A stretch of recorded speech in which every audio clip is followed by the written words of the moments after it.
All right, welcome to the Nest, Wednesday, 3rd of April. Great people in the room. The prompt for today's check-in is, what's your name? Where are you based right now? And what is your regenerative relationship for you? Let's not go too philosophical, please. We have a few things to discuss. Shane, you're first. Oh, Your sound is off. Sorry about that.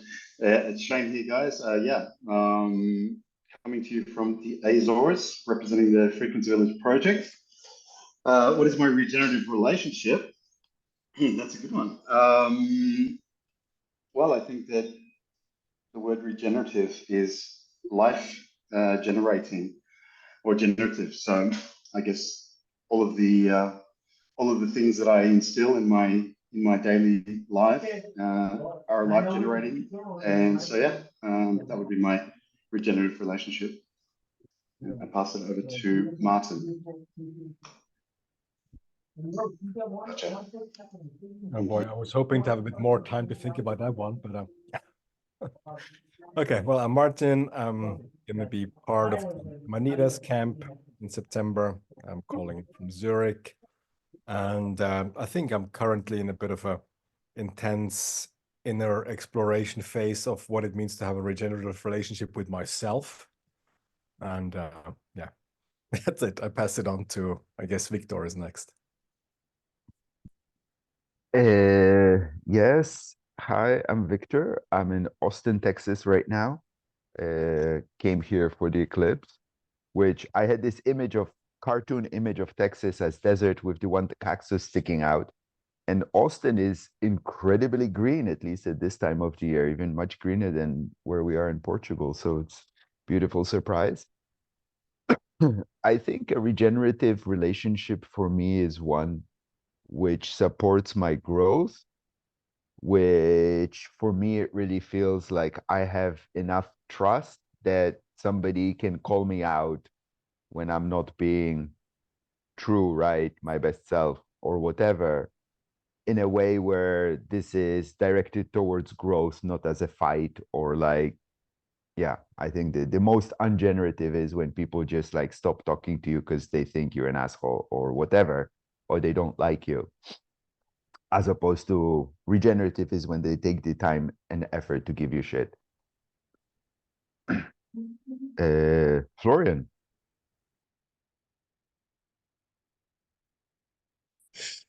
Yeah, hi everyone. Florijn here, Flo.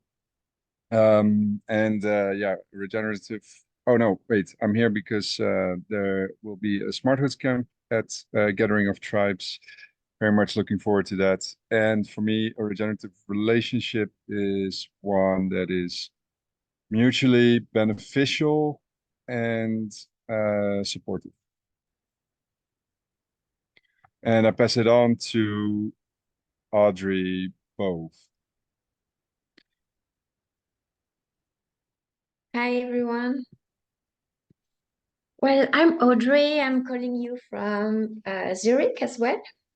I'm obviously French originally. Spent the last 8 years in Australia, recently relocated to Europe, and I'm excited to meet all of you at the Gathering of Tribes in September. I'll be along with Martin at Amanitas Camp. For me, a regenerative relationship is, yes, a relationship that nurture each other, that support each other, that can grow together towards mutual values, I think. Yeah, nurturing mutual values and support each other in good and bad times. Yeah, just caring, lots of care and love and compassion, and also be able to talk about what's wrong or what is not serving each other to find solutions and grow together. That's for me. Don't know who's gonna be next. Audrey, what do you think? Yeah, I finished my chocolate. I can. I'm Audrey. I'm in the Azores, in Terceira. I'm part of the Gathering of Tribes core team. Regenerative relationship. Yeah, I kind of follow what you all shared. Life affirming, meaning that it allows for transformation, meaning that it pushes towards the spaces where growth is that may be very uncomfortable and itching and difficult, but that allow us to keep in movement. Luciana. Nice. Hello, everyone. It's my first time here. My name is Luciana, Lu, easier. I'm from Rio.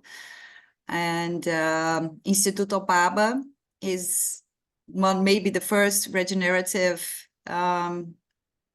institute thinking about how to make tourism more conscious and yeah, so let me think about how can I say to you when I think about regenerative relationship, it could be good for everyone. We should give inputs, exchange, being self-aware, self-conscious, and not necessarily good, but not necessarily easy, but necessarily good in the end. And I also think about different dimensions. So may our relations be several dimensions as possible. So we have the physical, very evident, very obvious. We are here, we are sharing intellectual ideas. Then going a little bit further, we share also common soul goals. So everything that should be soul fulfilling. That's the idea here, that what we bring to this. Also mission statement in the Institute. So this is it. Thank you for welcoming me. I hope to be useful in Portugal. I'm also Portuguese and still designing how can we align together with all these experiences we are bringing up together. So thank you. Thank you, Lou. Sharon. Hi, everyone. So as I travel Central America, now in Pura Vida, Costa Rica, and I visit these conscious communities, and I go through this spiritual transformative journey, and I learn a lot about AI and its power in shaping mankind's destiny, and specifically in regenerative communities. So I learn about the AI compute as the new currency, and that we should be heavily invested in it, and in regenerative finance, and as we build this new economy alongside the old one. For example, think, what values do we promote and care for? What is our best shared vision about the future? How much compassion and common unity we have inside? How much energy and passion for life and being authentic we all are. And yeah, so I learned a lot here through this journey, and I can say some on the future and all that we wish as if they are already here, right here and right now, and see the magic. So this also for me, regenerative. It's really like knowing that it's here. And another guiding principle for me now is the song. I release control and surrender to the flow of love that within me. So that's like now, like that, and yeah. So I'm Sharon from Costa Rica, Pura Vida. Thank you. Thank you. Martin, sorry, did you go? I lost track. I did. Yeah. Okay. Sorry, bad facilitation from me. Great. So thanks all for being here.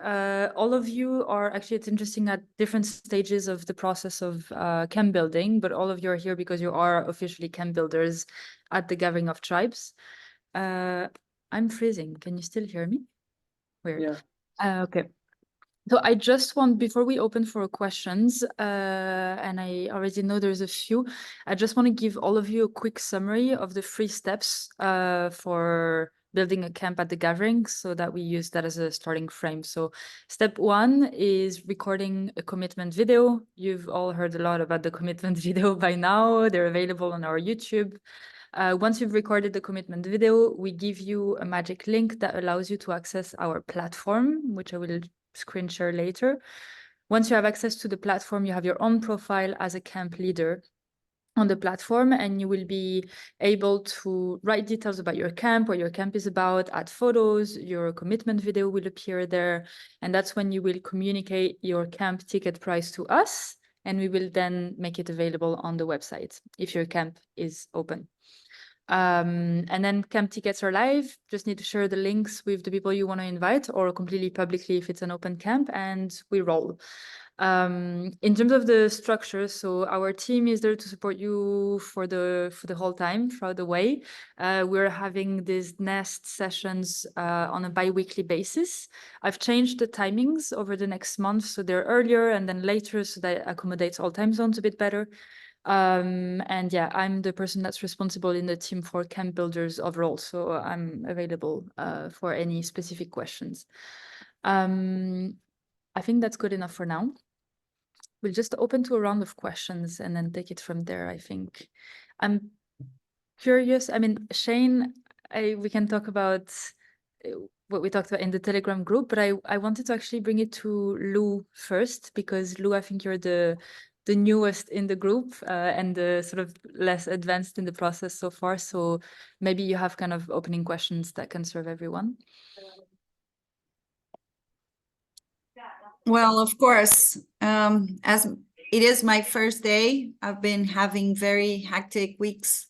I haven't had also a lot of time to read about everything you've been doing the latest years on the gathering. So, of course, I would like to know what are the most important maybe challenges that we should be aware of, and maybe the themes we are going to focus on this particular gathering, if there is one or not, or if it's open. And yeah, of course, I would love to hear from you and have tips on how to also work as engaging as possible in our local community. Thank you. Yeah, I'll answer the second question and then I'll hand over to experienced camp builders for the first question. To the second question, there's no theme to the gathering, except the fact that we're obviously a space for the regenerative ecosystem. So you can say regenerative is the theme, but there's no specific theme. We do have a mantra, which is connect for action. So putting a lot of energy around this action piece this year. But that's it. Each camp will have a theme, actually. This is not a requirement either, but most camps will have a theme. And I will let everyone in the room share theirs. But yeah, that's your second question. In terms of the main obstacles and challenges of building a camp, I mean, maybe Shane and Florian, you want to share a little bit about this? You were both at the 22 gathering, I believe. Sorry, our goal for the 22 gathering? No, the key challenges that you've faced or that you may face in building a camp. The upcoming camp. Yeah. Yeah. I mean, personally, I think we're still very much in the early stage of the process. So like we haven't really executed yet. So there is not had that many real challenges that we have faced yet. But in general, yeah, it will be tricky to get a yurt, which is what we want. So that's one of the challenges we are facing. And I think in general also, yeah, but that's maybe more personal camp related, but you know, I have a big group now with people that may or may not come and not really knowing yet who will really come and what they can contribute. But yeah, that's something that should be materializing over the coming months. Thank you. Shane, I see you smiling. Yeah, it's pretty much the same thing. It's probably a bit early for me to say anything. And the last gathering, I was actually just a participant with Guy in it. So, yeah. Okay. Yeah. So I'll just add to that. I mean, Martin, Sharon, Audrey, if you want to jump in, but I would say we're taking a lot of the hassle, Lou, in terms of administration and logistics because we're centralizing ticket selling and so on.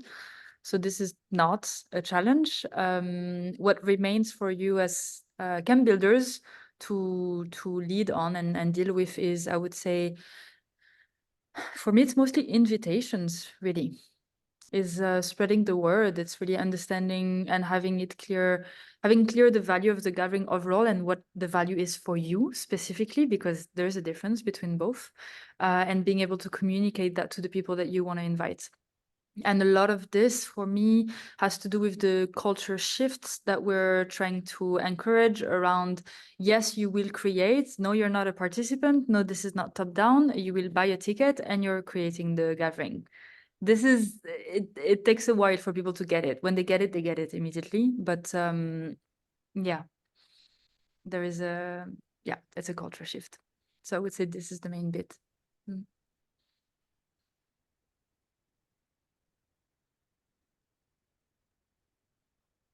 Okay. Everyone else, any questions? Audrey, I feel. Yes, I'll jump in. So you mentioned a wish list. We should send you for any material or in terms of power or space that we would need. When you think would be the deadline for us to send you that? And also, I was wondering in terms of water, toilets, facilities, is there any, or do we have to bring everything? These are my questions. Yeah, great. Thank you so much for this. So the wish list, the deadline I'm setting is 1st of June. For me to have all the wish lists of all the camps. If I can get it before, great. But yeah, 1st of June. 1st of June, by the way, is also the deadline for now to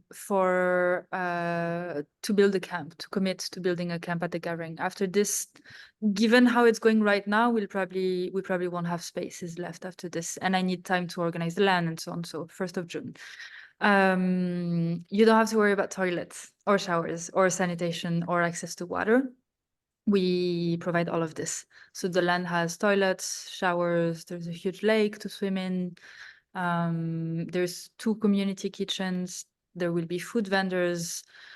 So all of this we take care of. There will be also central open spaces that will be public. This is taken care of. The app of the gathering is taken care of. What you need to worry about is your camp.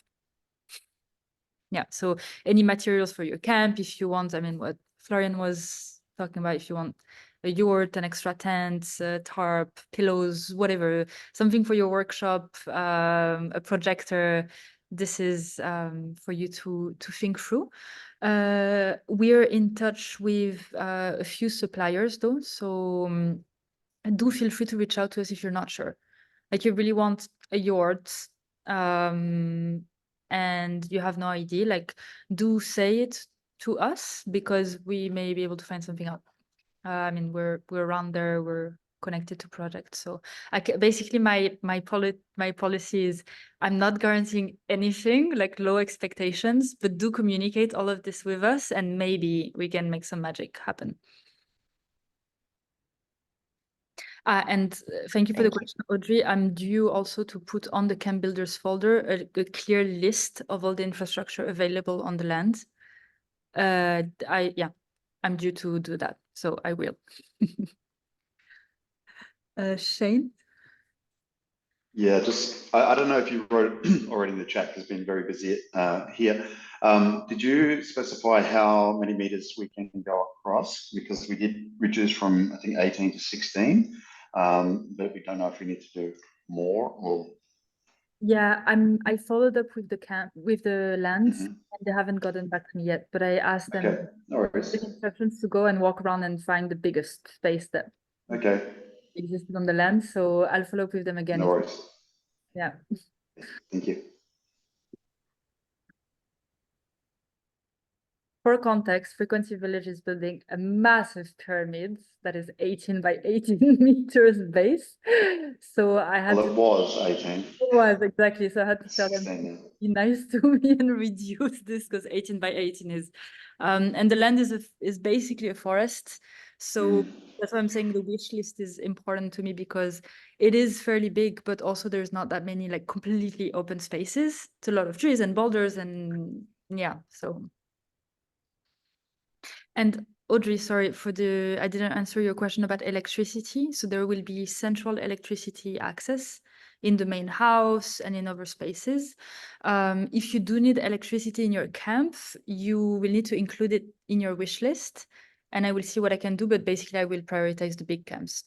Like if Frequency Village if they have 90 people, we may consider sorting something out and putting extension cables so that they have electricity, but I won't be able to bring electricity to 40 camps, basically.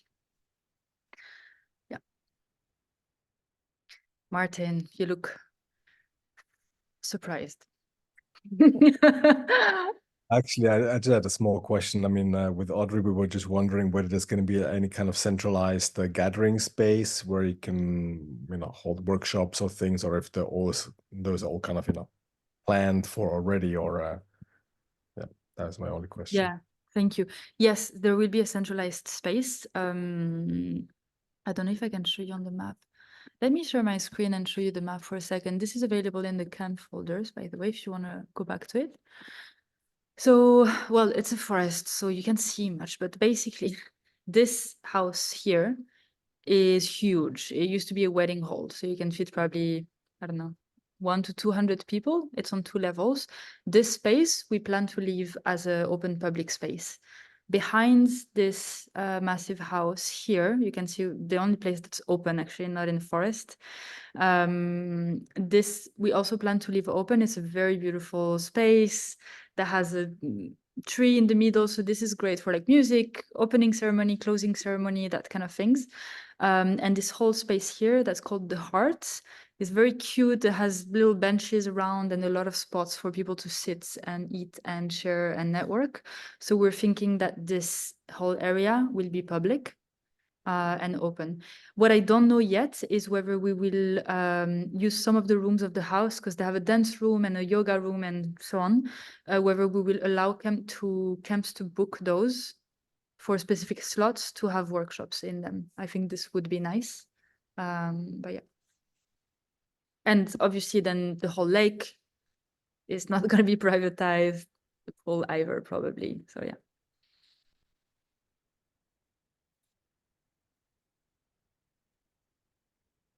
I have another question. Mm-hmm. Well, it looks really cool. And I mean, there was 2 questions. I saw they also have these cabins and A-frames. Are those to be rented, or what about those? And the second question was, I mean, what's the general kind of, I don't know, policy on sound camps? Are they going to be in a specific area, or, is there going to be more residential and the party camp, or how is that going to be managed? Yeah. Thank you. We went around the land with Victor and we identified spots for the party camps already. Yeah, the A-frames, I need to, well, the garden, the venue needs to confirm to me what they want to do with those, but they may be used for volunteers. We need to check. I would like to use them for a camp, which would be one of the camps that would be around the A-frames and could use those basically. So I will confirm that to you soon.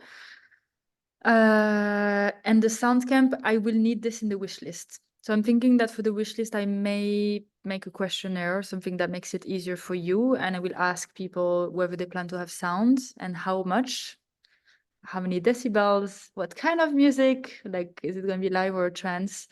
And then, yeah, basically place them specifically based on this. But basically sound camps, like the ones who really want to play music, will be like next to the parking lot. No, I'm joking, but they will be a little bit further away so that they don't, there's no noise pollution, obviously. However, I'm speaking to a few people around the music camp, and I would love to have potentially a stage in the open public space that I was just talking about, where people can come in and actually organize events there. Like if someone wants to do an ecstatic dance, do it there. Yeah. I cool. believe so thanks so Okay. much. Thank you, Next episode. Sharon. Bye. Speak soon. Ciao, Bye. ciao. Bye. Bye. Yeah, I have some questions about how many people do you have in mind for each camp, and in general, if people coming for the first day, they're engaging for the whole event. I mean, if somebody only wants to come for the first, second day, or if there is any agreement on that, and also about the schedule. What is the schedule available for activities, and what we are supposed to, if we have something to do about it. Yeah, thank you. So we're planning on having between 25 and 30 camps of between 20 and 25 people. There's no minimum number, there's no maximum number. Some camps have 100 people, some camps have 5. It's your decision. We just need to know so we can place you appropriately on the land. That's it. And this is based on the total capacity of the venue. The program, yes, you do have to do something, which is all of it. We're not doing a program. So the program is entirely made up by the camp. It's one of the reasons why we have the nest, so that camp builders can also share what they're planning to do. I'm sure some spreadsheet is gonna be birthed by everyone at some point throughout this process so that things can align. I just want to mention, I say it all the time, but remember there's going to be between 20 and 30 camps putting up a program. So I'm really encouraging people to not plan 10 hours of workshops a day for 5 days. Yeah, the whole point is also that you go attend other people's activities, share network, chill, relax. So it doesn't need to be heavy. It's really up to you. You can also have no program if you want to, that's fine. But we're not putting up any program. We're just making sure the opening ceremony and the closing ceremony happen. And to your question about coming for 1 day or 2 days, people do what they want. We only have 1 ticket price. If you want to come for an afternoon, that's fine. But we only have 1 ticket price. We're not going to control that. Yeah. That's it.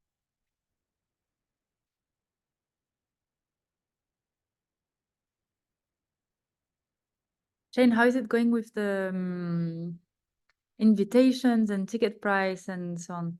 I'm really I think, yeah, like I think the ticket price is pretty much done, and Joshua's working the invitations at the moment, so we're nearly ready to go. I was just wondering, when are the tickets going live? When's the opening? whenever you're ready. Eternal Forest Okay. tickets are already live. So Oh, are they? Okay, I who didn't will know be that. next? Probably, or I don't know, let's race it. Who wants to be next? But actually I wanted to share with you all, as you know, we have early bird, normal price, and last minute. For the gathering ticket price, early bird 85, normal 100. The early bird is finishing mid-May, on the 15th of May. So if you want to benefit from the early bird tickets, it's nice if, yeah, your tickets go live sooner rather than yeah. But yeah, we're ready to roll. So just to share with you very Okay. quickly,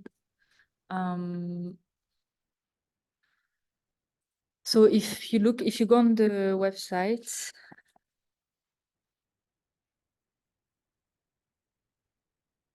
and you go in the camp section, so this is the public facing one. If you click on Eternal Forest, and you scroll down, the ticket is there. So this is live. Yeah.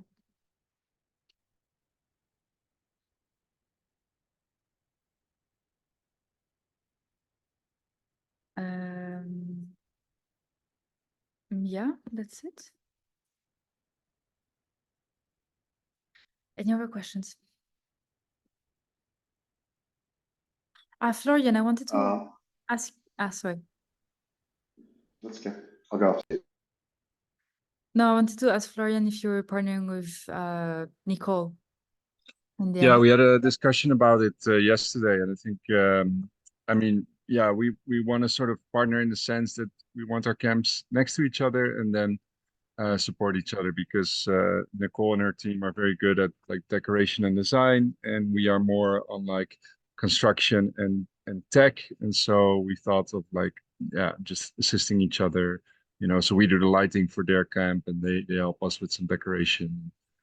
Yeah, and also like, yeah, we know each other and we're similar kind of people, so yeah, in that sense, if we can be neighbors, that would be great. Cool. Noted. Thank you. Shane? Yeah, I was just going to ask, are you guys doing any marketing or sort of advertising in regards to the gathering, or is it You mean something that it? we should be doing? I mean, of course we're going to be doing it, but I'm just wondering if you guys are also promoting it. Yeah. So yes, we are. Our plan. So I'm talking now specifically for tickets, right? To advertise the camps, because this is what we will be doing for the next 6 months. So what we will be doing is that I'm gonna create content that is pre-designed, probably free. For now, 3 pieces that we can then adapt to each camp, so that you guys can use it if you want to. If you want to create your own, great. But I'll pre-write and pre-design something that's like our tickets are live, and then a reminder, and then something else creative that I don't have right now. So you give me your assets, we pre-design that together, and then you can throw that into your network, and we will also communicate it. So we're using both communications channels. On top of the general marketing that we're doing, which is we will announce the tickets when they go live on our platforms. And we're, yeah, constantly just talking about the gathering in general. So this is where it's going to be important for you as well to tell us whether your camp is fully open, public, like bring everyone you can, or if you're doing your thing with your team. Because if your camp is fully open, then we push with you on marketing. If not, obviously we don't, right? We let you do your thing. Yeah. Hello, Gospel of Change. How are you?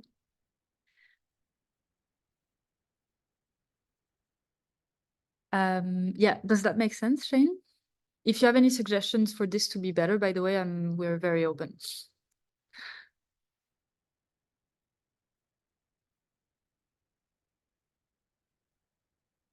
Audrey, Martin, what are next steps? How can I help you? You're good?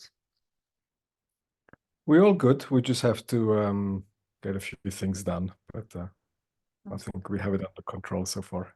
I wanted to check, by the way, your camp name is still Amanitas, right? Yes. Okay, cool. Great. Would there be space for camp events? Where would you see them if there would be? Yeah, so there is on the land a parking that's separate for camper vans. However, that would be a parking and not your camp space. So if you wanted the camper van to be in your camp space, we need to either arrange this, so have your camp not too far from it. That's it. There's only one option, actually. This is what you would do. Yeah. But otherwise, there's a parking space on one hand of the land and a camper space on the other end of the land. I don't know if you So can. this would mean if people come with a camper van, they also will have to bring a tent if they want to be close to their camp somehow.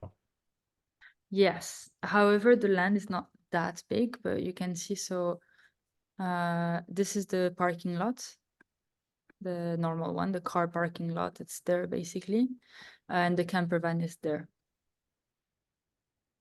So on the opposite ends. Okay. But Okay. it's really not that big. And there's going to be quite a lot of camps around there. So the camper vans are close to the pool. That's good. And the wine cellar too. Fucking hell. Is it a resort or what? I mean, and the sauna. You didn't read sauna. Come on. No, the it's not a wine sauna. cellar. And the hot tub. And the spring. It's never ending spring. Yeah, it was an old wedding venue that they took over and turned into a hippie wonderland. So it's quite a nice mix of things. It's a nice space. Or did you say that there was a natural spring in the land, so we can collect the water from there? Yes, actually.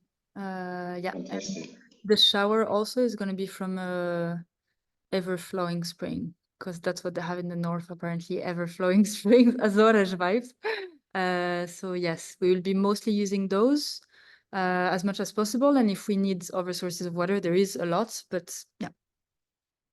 Yeah, I forgot. Jeremy, what's up?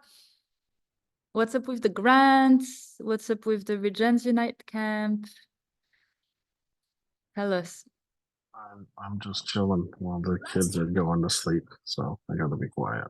Okay, fine. Lou, does that make things a bit more clear? Do you have a bit of a picture? Not at all. I'll study myself this next week. So I will engage myself more and understanding how I can ask proper questions. Yeah. And maybe come with, you know, an idea more structured about what the event is like. And as we only had this chance to talk before, I was still thinking maybe I don't know enough of the event, so I can really bring some reasonable questions. So yeah, I think being Okay. regenerative is also being very honest about where we are. So yeah, I'm in a place of humility to also to work more on that and bring it up to you in the next days. Great. I'm sending you an email just now, Luciana. I think we need another call so we can chat just the two of us maybe and go a bit. Yeah, Uh, yeah, it will be great. I'm linking my Calendly just. I mean, with the whole logistic thing, you know, Yeah. because conceptually it can be easier, but also logistically, because I know that my invitations will come with a lot of questions. So I want to be assertive in that way. Yeah, I've sent you my Calendly on email just now. I apologize for that, but I just wanted to bring a little bit also humor of where I am right now, and Yeah, thank you so much. No, it's great. One step at a time.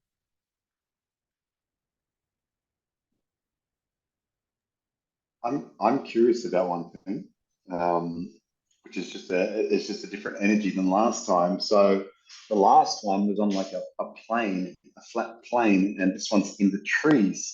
So I'm really curious to see how the energies will be, yeah, like different from last time. So that's what I'm sort of just feeling into. Yeah. Honestly, the land is as opposite from the other land as it can be. Mhm. I'm also curious. Yeah. I love the last one, by the way. I thought it was amazing. I was covering myself in mud in the lake every morning naked. It was brilliant. And running around. It was that's the reason why I'm so excited about this event. The last one was amazing. I had such a great time. Thank you. We need you to testify publicly, Shane. Actually, let me share quickly. I mean, this is all. I'm putting the link in the chat quickly. But I think it helps actually, Luciana. I mean, this is obviously not logistical at all, but it kind of helps to project ourselves into the space a little bit. And yeah, we put a lot of work into finding that space. But I think this photo shows it. This is the space I was saying that was perfect for like networking and that we want to leave open, which is next to the to where the opening ceremony would be and where we can put a stage also. This is the lake. This is half-naked people having fun. The garden, which is the venue, will also be selling food, by the way. They have a really great chef doing vegan food. So yeah, but it kind of looks like this. So I think it's going to be interesting, Shane, because the camps are not necessarily going to be that visible to one another. It's going to be a lot of like you walk through a path and then there's a camp there and another one there. So it will be a different. My question is going to be, this is the main open space that I was talking about, which is next to the networking thing. There's free yoga platforms, which can be also used for workshops and activities. So yeah.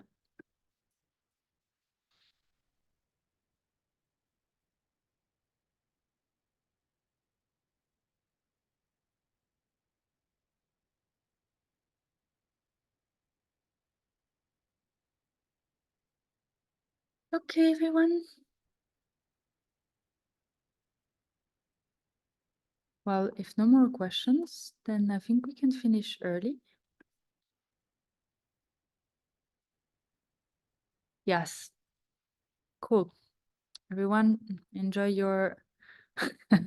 Thanks, Audrey, for all your great energy and for everything you're doing, and Victor. Thank you, guys. Yeah, it's You only guys. oh, Shane can do it. Shane can do it. Yeah, it's the That's alchemy. nice. Thank you Can I guys. go like Appreciate this? it. Can I do it? You gotta hold it there. You just stay there, and then there we go. I No do something like this, and then sometimes I get these other ones. So sometimes I get these little sparkly things coming. Maybe not today. There you go. Magic. Hey, guys. Thanks, guys. Talk to you soon. Thank you so Thank much. you. Thank you. Thank Thank you, you. everybody, for Jeremy, coming. if you want to See you, chat man. later, just See you, brother. drop me a telegram. Ciao, ciao.